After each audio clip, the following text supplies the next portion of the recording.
Hello everyone, welcome to Vaijanti study.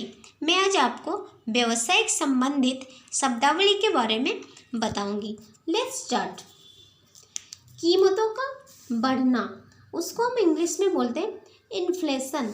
आमदनी को English में बोलते हैं इनकम। कीमत को इंग्लिश में बोलते हैं प्राइस।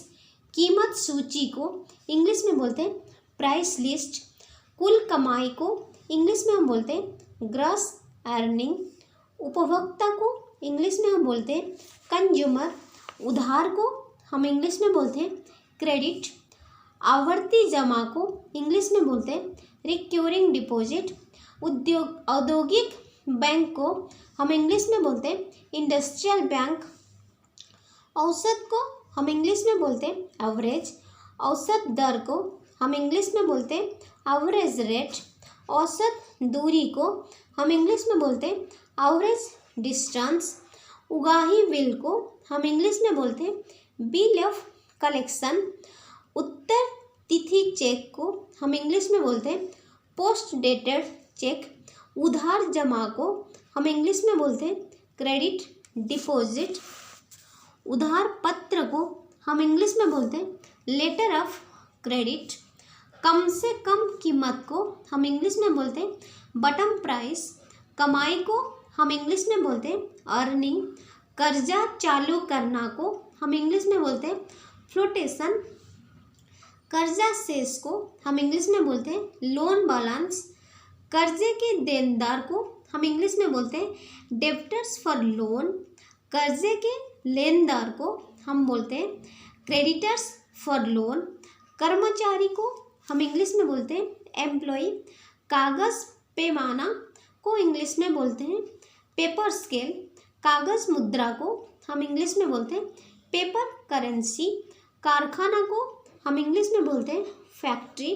कार्य को हम इंग्लिश में बोलते हैं जॉब। कार्यकर पूंजी को हम इंग्लिश में बोलते हैं वर्किंग कैपिटल। कालिक ऋण को हम इंग्लिश में बोलते हैं टाइम मनी। खजांची को हम इंग्लिश में बोलते हैं कैशियर। खड़ी जमा को हम इंग्लिश में बोलते हैं स्टैंडिंग क्रेडिट। खर्चे का बिल को हम इंग्लिश में बोलते हैं बिल ऑफ कॉस्ट। खर्चे के लेनदार को हम इंग्लिश में बोलते हैं क्रेडिटर्स फॉर एक्सपेंसेस। असली आमदनी को हम इंग्लिश में बोलते हैं नेट इनकम। अविलंब दर को हम इंग्लिश में बोलते हैं कॉल रेट। अल्पकालिक उधार को हम इंग्लिश में बोलते हैं शॉर्ट टर्म क्रेडिट। अर्थव्यवस्था को हम इंग्लिश में बोलते हैं इकोनॉमी। अग्रिम राशि लेखा को हम इंग्लिश में बोलते हैं एडवांसेस अकाउंट। खाता उधार को हम इंग्लिश में बोलते हैं क्रेडिट बुक। खाता जमा को हम इंग्लिश में बोलते हैं बुक डिपॉजिट। खुला चेक को हम इंग्लिश में बोलते हैं ब्लैंक चेक। ग्राहक को बोलते हैं कस्टमर। चालू उधार को हम बोलते हैं रनिंग क्रेडिट। चालू कर्जा को हम बोलते हैं करेंट लोन। चालू खाता को हम बोलते हैं करेंट अकाउंट। जमा बैंक को हम बोलते हैं बैंक ऑफ डिपॉजिट। चेक जमा निक्षेप को हम बोलते हैं चेक डिपॉजिट। जाली नोट को हम बोलते हैं फर्ज नोट। नियत दर को इंग्लिश में बोलते हैं फिक्स रेट।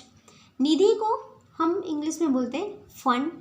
नकदी आदेश को इंग्लिश में बोला जाता है कैश ऑर्डर। जोखिम पत्र को बोलते हैं रिस्क नोट। दिवालिया को इंग्लिश में बोलते हैं बैंकरप्ट।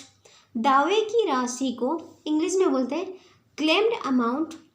थोक बाजार को इंग्लिश में बोलते हैं होलसेल मार्केट। नकद जमा को इंग्लिश में बोलते हैं कैश डिपॉजिट। नकद देन को हम इंग्लिश में बोलते हैं कैश पेमेंट। नकद पर्ची को इंग्लिश में बोलते हैं कैश मेमो। बकाया को इंग्लिश में बोलते हैं एरियर्स। बचत जमा को इंग्लिश में बोलते हैं सेविंग डिपॉजिट। पूंजीपति को इंग्लिश में बोलते हैं कैपिटलिस्ट।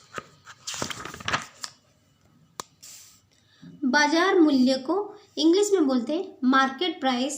बैंक दर को इंग्लिश में बोलते हैं बैंक रेट। बैंक बंधक को इंग्लिश में बोला जाता है बैंक मॉर्गेज, उधार को इंग्लिश में बोलते हैं लोन, राज्य वित्त को इंग्लिश में बोलते हैं पब्लिक फाइनेंस, रोकड़ बही को बोलते हैं कैश बुक, वार्षिक वेतन को इंग्लिश में बोलते हैं एनुअल पे, व्यापारी को इंग्लिश में बोलते हैं मर्चेंट, शेयर बाजार को इंग्लिश में बोलते हैं स्टॉक एक्सचेंज, सहायक लेखाकार को बोलते हैं असिस्टेंट अकाउंट्स। Thank you.